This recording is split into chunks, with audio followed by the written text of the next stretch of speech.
آج مسلم گھرانوں میں بات بات پر ایمان سے ہاتھ دھو بیٹھتے ہیں. اچھا ایک اصول یہ بھی یاد رکھو, بے ایمان کسے کہتے ہیں؟ ایک تو بیمانٹی کر رہے ہیں نا لڈو کھیلتے ہوئے, وہ ایک الگ چیز ہے, وہ بے ایمانی ہے جس کو ہم نے بچوں میں بیمانٹی بنا دیا تھا. وہ بیمانٹی اور چیز ہے. کہیں آپ کہیں کہ لڈو میں تم نے گوٹ ادھر سے یوں کر دیا, چھکا چوکا آیا ہوا تھا چھکا کر دیا اس کو, تو تم بے ایمانی کر رہے ہو, تو تمہارا ایمان نہیں ہے, آخرت میں قطعاً تمہاری بخشش نہیں ہوگی. ایسا فتویٰ نہ لگا دیں.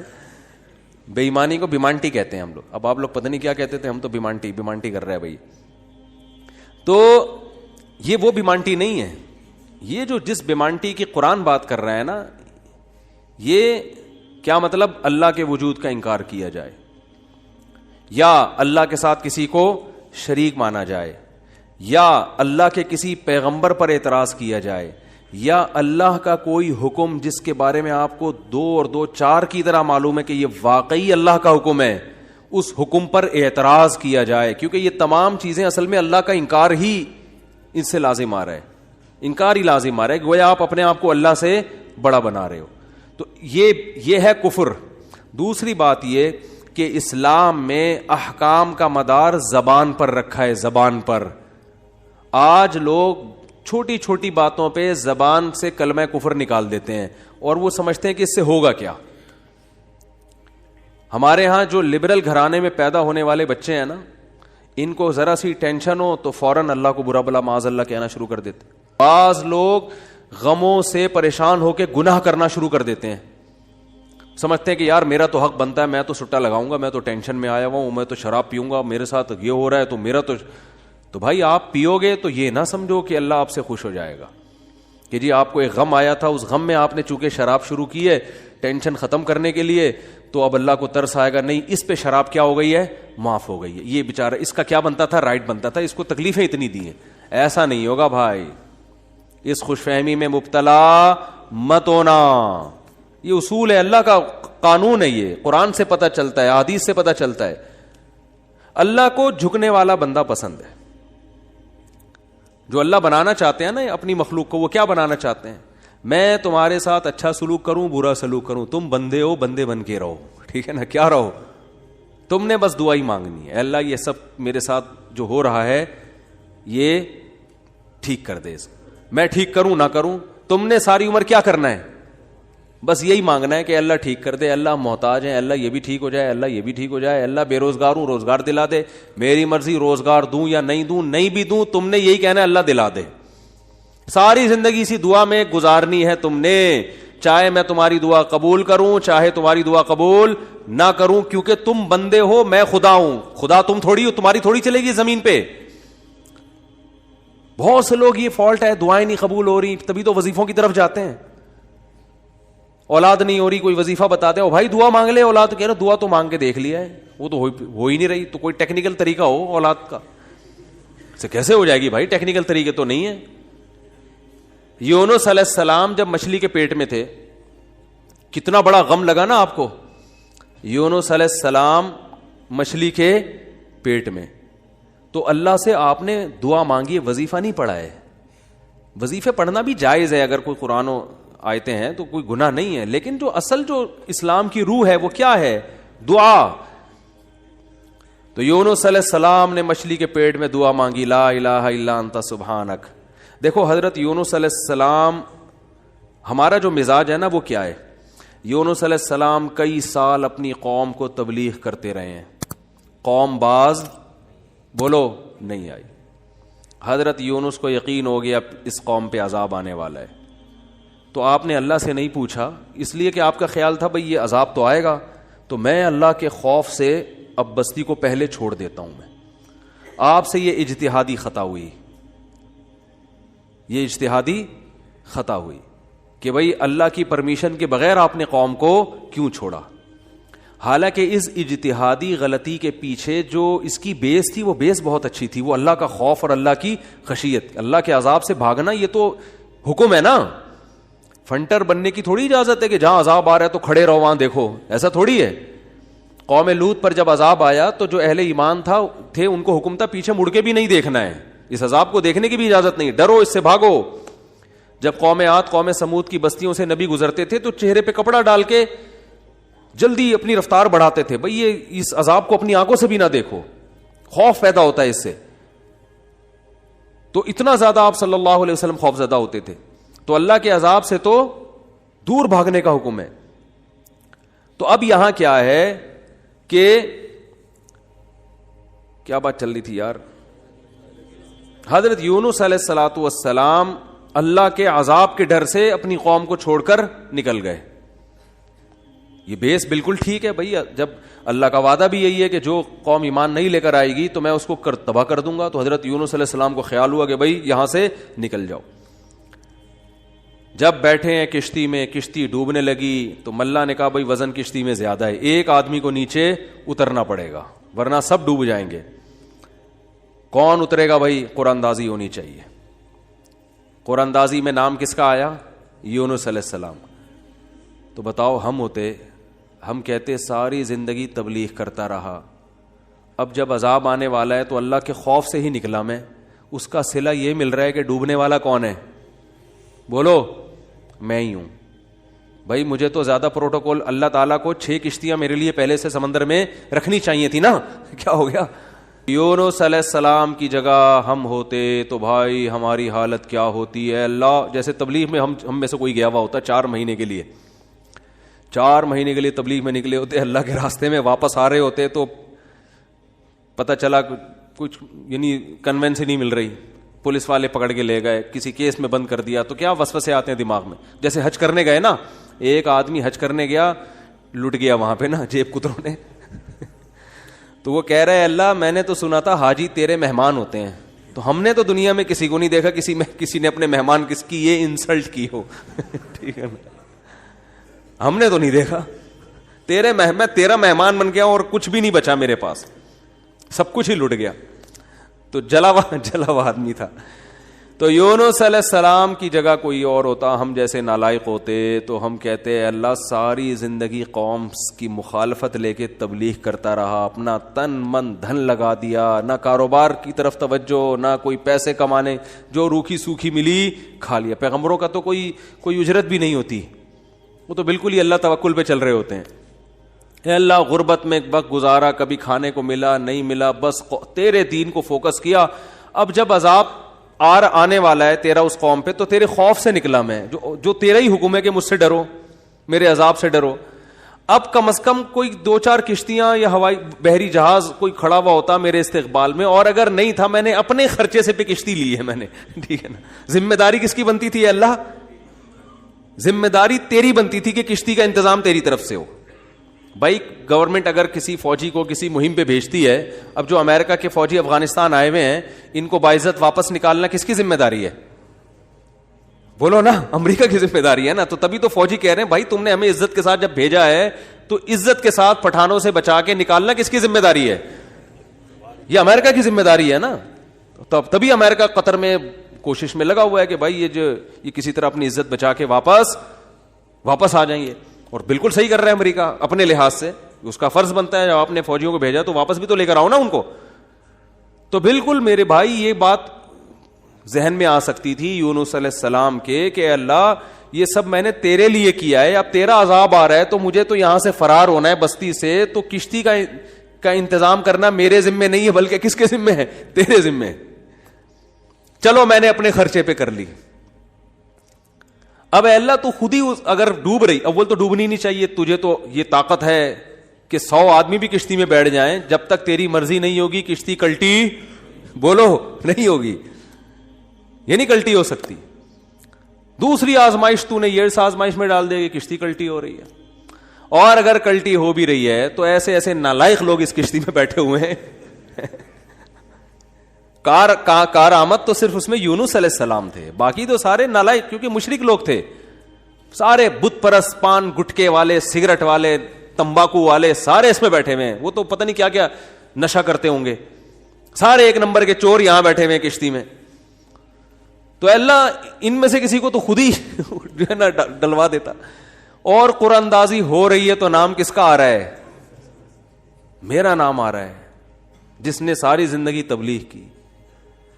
تو اور پھر کمال یہ کہ بڑی آزمائش کیا کہ چلو کشتی میں اگر چھلانگ لگا کے نیچے گرنا ہی تھا, ان لوگوں نے ڈال دیا, بھائی آپ کا نام آیا, آپ کو اترنا پڑے گا. تو تیرنے کا آپشن ہوتا ہے, کہیں تیرتے رہیں گے, کوئی ٹیلا آ گیا وہاں بیٹھ گئے, یا کسی نے دیکھ لیا کوئی رسی پھینک دی, جیسے یا کہیں کنارے پہ اتر گئے, جیسے ہی چھلانگ لگائی ہے ایک اور بڑی آفت, سمندر کی مچھلی نے آپ کو نگل لیا. کتنا خوف, ایک حرف زبان سے ناشکری کا نہیں نکل رہا پیغمبر کی کہ اللہ مروا دیا تو نے. تو یہ کیا خوف ہوتا ہے, سمندر کا اپنا ایک خوف ہے بھائی, کبھی یہاں نہیں سمجھ میں آئے گا, جاؤ سمندر میں جا کے پتہ چلے گا. اور قرآن سے پتہ چلتا ہے رات کا وقت تھا, اندھیرا تھا, اندھیرے میں بہت, کیونکہ فنادا فی الظلمات, فی الظلمہ نہیں ہے کہ اندھیرے میں پکارا, اندھیروں میں پکارا. پتہ چلا کہ بہت سارے اندھیرے تھے, یعنی ایک مچھلی کے پیٹ کا اندھیرا, ایک سمندر کی تہ کا اندھیرا, اور ایک رات کا اندھیرا. کس قدر خوف. بتاؤ آج کسی کو ایسی ٹینشن ملتی ہے؟ آج یہی ٹینشن ہے, ابا نے اس دن چپیٹ لگا دیا تھا کھینچ کے, اور بھائی تمیز سے بات نہیں کر رہا, بیگم کنٹرول میں نہیں ہے, اور مفتی صاحب کا بیان سن گئے, اللہ کی خاطر شادی کی تھی, پھنس گئے. ایک آدمی میرے پاس آیا, کہنے لگا مفتی صاحب میری بیوی کی نہ شکل اچھی ہے اور نہ بات کرنے کا انداز اچھا ہے. تو مجھے خود بتا رہا تھا, کہہ رہا اتنی بد اخلاق ہے. میں اس سے کہتا ہوں اگر تیری شکل بھی اچھی ہوتی نا, میں تیری بد اخلاقی برداشت کر لیتا. چلو یار, پتہ نہیں جھوٹ بول رہا تھا سچ بول رہا تھا, اللہ ہی جانے. اب یہ کوئی ٹینشن ہے بتاؤ؟ اصل ٹینشن تو وہ ہے نا. اچھا لوگ کہہ رہے ہوتے ہیں وہ ہو جاتا نا اچھا تھا, ہم سمندر میں ڈوب جاتے اچھا تھا. او بھائی ابھی ڈوب ہی نہیں رہے ہو اس لیے کہہ رہے ہو اچھا تھا. جب ڈوبنے لگو گے تو وہی کیفیت ہوگی. وہ جو پھندا آ گیا تھا نا درخت سے, ایک آدمی کہتا نا اللہ موت دے دے زندگی سے, تو وہ کسی نے پھندا پھینک دیا اوپر سے اور یہ کہا کہ میں اللہ ہوں, اس میں گردن ڈال لے اٹھا لوں گا. تو وہ کہتا ہے یہاں تو کوئی مذاق بھی نہیں کر سکتا ہے اللہ. تو وہ جب آتی ہے نا اپنے اوپر تو پھر یہ کنڈیشن ہوتی ہے. تو یونس علیہ السلام پر جو آزمائشیں آئیں, کتنی بڑی بڑی آزمائشیں, مچھلی کا پیٹ اور نگل گئی مچھلی اکثر ثابت نکلتی ہے. ذرا بھی شکایت, کیونکہ ہم بندے ہیں بھائی, ہماری جو ڈیوٹی ہے ہم نے وہ کرنی اور چھوٹا بن کے رہنا ہے. ہم نے اللہ کے سامنے یہ نہیں کرنا یہ کیا ہو رہا ہے, ایسا کیوں ہو گیا, میں تو تبلیغ کے لیے نکلا تھا, میرے ساتھ یہ ناانصافی. یہ نہیں ہوتا. یہ اصول قرآن کیوں یہ واقعہ ذکر کر رہا ہے؟ یونس علیہ السلام اللہ کے برگزیدہ پیغمبر ہیں. ہمارے حضرت فرمایا کرتے تھے یہ محبت کی چٹکیاں ہوتی ہیں. انسان کو جس سے محبت ہوتی ہے تو اس کو ستاتا ہے, اور یہ ستانا تکلیف برائے تکلیف نہیں, اس کے درجات کو بلند کرنی محبت کا اظہار ہے کہ میرا ایسا بندہ ہے, ایسا پیغمبر ہے, کتنی آزمائشوں میں ڈالا, زبان سے ایک حرف ناشکری کا نہیں نکل رہا, ساری اپنی طرف منسوب کہ میری غلطی ہے, میری غلطی ہے, میری غلطی ہے, میں غلط ہوں. تو قرآن کے الفاظ دیکھو, جب مچھلی نے نگلا ہے اور سمندر کی تہ میں گئی اندھیروں در اندھیرے, تو یونس علیہ السلام نے فنادا فی الظلمات, اندھیروں میں کیا پکارا, لا الہ الا انتا, اے اللہ تیرے سوا کوئی غلامی کے لائق نہیں ہے, میں تیرا غلام ہوں. انی کنت من الظالمین, میں ہی غلط ہوں, تو غلط نہیں ہے, مجھ سے کوئی غلطی ہوئی ہے اور میں تجھ سے استغفار کرتا ہوں. ان کو احساس ہو گیا کہ میں جو بغیر پرمیشن کے آیا ہوں, شاید یہ اس لیے ہو رہا ہو میرے ساتھ. دیکھو اپنے آپ کو غلط ثابت کرنے کے لیے دلائل تراشے جا رہے ہیں. کوئی اللہ نے وہی تھوڑی کی تھی اس وقت کہ آپ غلط ہیں. بس اس عمل سے اندازہ ہو گیا کہ بھائی اور تو میں نے مجھے نہیں لگتا میرے سے کوئی گناہ ہوا ہو, تو مجھے لگتا ہے کہ یہ ہے جس کی وجہ سے اللہ کیا ہے, مجھ سے ناراض ہے. تلاش کر رہے ہیں, کوئی اپنی مسٹیک تلاش کریں, اپنے آپ کو غلط کہیں. تو لا الہ الا انتا سبحانک, اے اللہ تو ہر عیب سے پاک ہے. کیا مطلب, تو میرے ساتھ غلط نہیں کر سکتا, یہ میرا ہی کوئی عمل ہے جس کی وجہ سے ایسا ہو رہا ہے. تو تھوڑی غلط ہے, تو ہر عیب سے پاک ہے, تو ظالم تھوڑی ہے, میری غلطی ہے, میں غلط ہوں. کیا اللہ کے رحمت کے خزانے حرکت میں آتے ہیں. فَالْتَقَمَهُ الْحُوتُ وَهُوَ مُلِيمٌ, قرآن کہہ رہا ہے مچھلی نے نگلا, اس حال میں کہ یونس علیہ السلام اپنے آپ کو ملامت کر رہے تھے. جب مچھلی کی نگل رہی تھی اس وقت بھی اپنے آپ کو ملامت کر رہے ہیں, اپنے آپ کو برا بلا کہہ رہے ہیں, میں غلط, میں نے غلط کیا. تو جب مچھلی کے پیٹ میں جا کے توبہ استغفار کی ہے تو اللہ کی صفت استغنا دیکھو. اللہ فرماتے ہیں لولا انہ کان من المسبحین, اگر یونس اپنی غلطی کا اعتراف نہ کرتے, للبث فی البطن الی یوم یبعث فی بطنہ الی یوم یبعثون, قیامت تک اسی کے پیٹ میں رہتے, وہ نہیں نکلتے. یہ اللہ کی صفت استغنا ہے کہ بھئی اللہ کو آپ ڈرا کے دھمکا کے یا اپنی غلطی کا اعتراف کیے بغیر اللہ پہ ڈال کے اللہ سے کچھ بھی منوا نہیں سکتے. اللہ کہتے ہیں ہمیشہ رہتے, لیکن اللہ کو پتا تھا نہیں ہے ایسا, وہ تو آزمایا. پیغمبر تو گناہ نہیں کر سکتے نا, تو یہ تو اللہ آزما رہے ہیں دنیا کو دکھانے کے لیے کہ میرے نیک بندے ایسے ہوتے ہیں. تو اللہ فرماتے ہیں کہ فَأَنبَذْنَاهُ بِالْعَرَاءِ, ہم نے ایک میدان میں ان کو, جب انہوں نے توبہ استغفار کی ہے تو اللہ نے مچھلی کو حکم دیا ان کو نگل دے باہر, اور وہ مچھلی نے آپ کو ساحل سمندر پہ ڈالا ہے. اب اللہ کی رحمت کے خزانے, سمندر کے ساحل پر کچھ بھی نہیں تھا. اللہ فرماتے ہیں وہاں اپنی قدرت سے ہم نے درخت پیدا کر دیا جو ان کو کیا دے گا, چھاؤں. اب معجزے ہو رہے ہیں کہ نہیں ہو رہے؟ بھئی اللہ آزمایا, اللہ نے کہا آزمائش میں پورا اترا ہے یہ بندہ, میرے یہ نیک بندے آزمائش میں پورے اترے ہیں. اور اللہ نے اپنی قدرت سے درخت پیدا کر دیا اور حکم دیا جاؤ اپنی قوم کے پاس واپس جاؤ. قوم سے عذاب ٹل گیا. ہوا یہ تھا کہ جب یونس علیہ السلام کو یقین ہو گیا عذاب آ رہا ہے, تو یونس علیہ السلام جیسے ہی نکلے, وہ قوم تھی ہوشیار, اس کو اندازہ ہو گیا کہ بھائی یہ جب تک ہم میں تھے تو عذاب کا چانس نہیں تھا, یہ گئے ہیں تو اب واقعی آئے گا. تو عذاب دیکھے بغیر انہوں نے توبہ تائب شروع کر دی, تو اللہ نے وہ عذاب آنے والا ان سے کیا کر دیا, ٹال دیا. یہ ہے اللہ کی رحمت. اللہ کے غضب پہ کیا رہتی ہے, بولتے کیوں نہیں بھائی, غالب. تو یہ واقعہ بھی ثابت ہو گیا, رحمت ہمیشہ گراف اللہ کا اوپر ہے. ہاں عذاب دیکھ لیتے اور مذاق اڑاتے, جیسے قوم عاد نے مذاق اڑایا. فلما رأوه عارضا مستقبل اودیتهم, جب انہوں نے بادلوں کو اپنی طرف آتے ہوئے دیکھا, پیغمبر بتا رہے ہیں کہ یہ عذاب ہے, تو کہہ رہے ہیں ھذا عارض ممطرنا, کوئی عذاب نہیں ہے بھائی, بادل تو آتے ہیں برستے بھی ہیں, کوئی نارمل. وہ تو آخری دم تک ڈٹے ہوئے تھے. اب کیونکہ اللہ کی صفت غضب بھی ہے, رحمت غالب تو رہتی ہے, لیکن ایسا نہیں ہے کہ غضب ختم ہی ہو گیا ہے. پھر اللہ نے عذاب بھیجا اس قوم پہ. 7 دن 8 راتیں تیز ہوائیں چلی ہیں, 8 دن 7 راتیں, اور ایسا اٹھا کے اس قوم کو پٹخا ہے کہ اللہ فرماتے ہیں کہ انہم اعجاز نخل خاویہ. 1 ہفتے کے بعد ایسا لگ رہا تھا کھجور کے تنے ہیں جو اوندھے پڑے ہوئے ہیں, بڑے بڑے قداور لوگ تھے وہ. اللہ نے دعا میں بہت ہو رہی ہے یار, ہم نے دعا, مفتی صاحب 6 دفعہ دعا مانگ لی پھر بھی فائدہ نہیں ہو رہا. اب یہی تھوڑی کہ دعا مانگتے بول نہیں رہے ہوتے, مفتی صاحب سے ڈر رہے ہوتے ہیں. تو بھائی اتنا اللہ سے ڈر لو, وہ باز تو بول بھی دیتے ہیں. حضرت عمر رضی اللہ تعالی عنہ کا قول ہے کہ مجھے اس سے غرض نہیں ہے کہ میری دعا قبول ہو رہی ہے کہ نہیں ہو رہی, یہ تو میرا کام ہی نہیں ہے کہ یہ اللہ کی ذمہ داری ہے, یہ ہماری ٹینشن. یہ تو میں حضرت عمر کے الفاظ اپنی زبان میں بتا رہا ہوں, یہ ہماری ٹینشن ہے ہی نہیں, یہ تو اللہ کا کام ہے نا, قبول کرنا تو اس کا کام ہے. فرمایا مجھے اس کی فکر ہوتی ہے کہ دعا مانگنے کی توفیق مل رہی ہے کہ نہیں مل رہی. ایسا نہ ہو مایوسی اتنی پیدا ہو جائے کہ دعا مانگنے ہی کی توفیق چھن جائے. یہ ڈینجرس ہے, یہ خطرناک ہے کہ اللہ نے آپ کو اپنے در سے محروم کر دیا, ہاتھ اٹھانے کی توفیق سلب کر لی. اور آج لوگوں میں یہ نظر آتا ہے دعا مانگنے کی توفیق نہیں مل رہی, کیونکہ ان کی پوری نظر اسباب پہ ہوتی ہے, اللہ پہ نظر ختم. یہ بہت خطرناک ہے. دیکھو اسباب پہ نظر رکھو گے, ہو سکتا ہے اسباب اختیار کر کے کام تو ہو جائے, لیکن اللہ کی جب عدالت میں کیس لے کے جاؤ گے, فائل داخل کرو گے, وہاں سے جو کام جب منظور ہوگا نا, اس کام کی نوعیت میں اور آپ کے کام کی نوعیت میں زمین اور آسمان کا فرق ہوگا. جب اللہ کے سامنے کیس لے گئے, کام خراب بھی ہوگا تو بنے گا, اور جب اسباب پہ نظر رکھو گے بنے گا بھی تو ہو سکتا ہے اس میں خیر نہ ہو, یہ کوئی الٹا کام ہو رہا ہو. جس کام سے آپ نے اللہ کو نکال دیا, اب اس میں خیر کی توقع نہ رکھیں.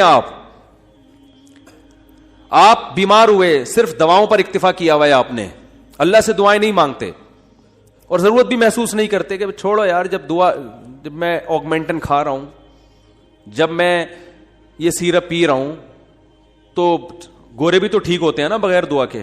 کیا خیال ہے بھائی, جب وہ ٹھیک ہوتے ہیں تو مجھے دعا مانگنے کی کیا ضرورت ہے؟ تو عین ممکن ہے آپ ٹھیک ہو جاؤ. دوا اثر کرتی ہے, اللہ نے دنیا کو اسباب سے جوڑ دیا, لیکن یہ ٹھیک ہونا بھی آپ کے لیے نقصان کا ذریعہ بن سکتا ہے. اور آپ دعا مانگو دوا کے ساتھ, ہو سکتا ہے آپ ٹھیک نہ ہو, لیکن پھر ٹھیک نہ ہو کے بھی اس میں اللہ کیا ڈال دے گا؟ بولو نا, خیر ڈالے گا. اللہ اس میں خیر ڈالے گا.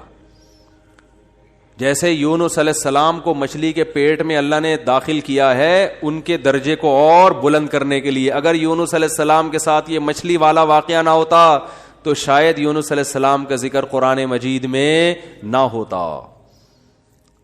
کیونکہ پیغمبر تو لاکھوں آئے ہیں نا, سب کا تذکرہ تھوڑی ہے.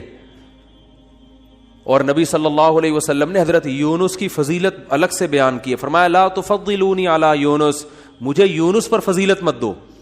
حالانکہ دیکھو یہ تو اجماعی عقیدہ ہے کہ ہمارے نبی تمام پیغمبروں سے افضل ہیں, لیکن کیا مطلب نام لے کے میرے مقابلے میں یونس کو نہ لے کر آؤ کہ میں ان سے زیادہ افضل ہوں. کیوں؟ کیونکہ اس میں اس بات کا امکان تھا کہ شاید اس واقعے کی وجہ سے لوگ یونس علیہ السلام کی توہین نہ کر رہے ہوں کہ وہ اللہ کی پرمیشن کے بغیر چلے گئے تھے. تو کہیں اس واقعے کو بنیاد بنا کے لوگ ایسا نہ ہو کہ کہیں کہ ہمارے نبی تو افضل ہے, یونس علیہ السلام افضل نہیں ہے, کیونکہ ہمارے نبی تو بغیر پرمیشن کے کوئی کام نہیں کیا اور یونس علیہ السلام تو اللہ کی پرمیشن کے بغیر چلے گئے تھے. اس لیے نبی نے اس کانسیپٹ کو درست کرنے کے لیے, کلیئر کرنے کے لیے کہ کہیں تمہارے ذہن میں یہ چیز نہ ہو, اس لیے کیا مطلب حدیث کا کہ یونس علیہ السلام کا نام لے کے دونوں کو مجھے ان کے مقابلے میں لا کے کھڑا مت کرو, اور یہ مت کہو کہ محمد صلی اللہ علیہ وسلم حضرت یونس سے افضل ہیں. حالانکہ افضل ہیں, لیکن جہاں بھی حضرت یونس کی توہین کا ذرہ برابر بھی شائبہ نکلتا تھا آپ صلی اللہ علیہ وسلم نے اس سے منع کر دیا. اس لیے کہ آپ صلی اللہ علیہ وسلم جانتے تھے کہ یہ جو کچھ یونس علیہ السلام کے ساتھ ہوا یہ اصل میں آپ کو بلند مرتبہ دینے کے لیے ہوا تھا, اور یہ بتانے کے لیے ہوا تھا کہ اللہ کی صفت استغنا کیا ہے, اور یہ بتانے کے لیے کہ اللہ سے لڑ کے کوئی چیز نہیں لی جا سکتی, اور یہ بتانے کے لیے کہ غموں میں, ٹینشنوں میں, پریشانیوں میں اللہ کے نیک بندوں کا رویہ کیا ہوتا ہے.